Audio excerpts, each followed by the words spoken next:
Ano ba yan? Ang kalat-kalat naman dito. Parang wala nag-aayos. Kuya, kuya! Ikaw ba yung naglilinis dito? Oh no! Dumi naman dito. Ayusin mo na yung pagwawalis mo. Linisin mo naman ang ayos dito. Oh. Gulo-gulo. Oh. Wawalis na po, sorry po ma'am. Ay, sorry, sorry. Walang sorry, sorry, kuya. Ayusin mo yung trabaho mo. Yes po, pasensya na po ma'am. De, joke lang, kuya. Dahil dyan, dahil masipag ka, bibigyan kita ng pera. Ito, oh. Ma'am, ma'am, totoo ma'am.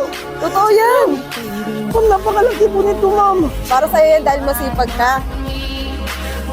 Pero teka lang ma'am, kung tutulong na lang kayo ma'am, bakit nyo ba ako papagalitan ma'am? At saka bakit nyo ako binibidyo? Ano ba to? Tulong ba talaga to para naawa kayo sa akin? Huwag naman kayong ganyan ma'am. Hindi naman kayo naawa sa akin. Tapos i-upload nyo. Papahiyan nyo ako. Kuya, gagalit ka na. Grabe naman kayo. Ang sama-sama nyo ha. Huwag kayong ganyan ha. Sorry, kuya.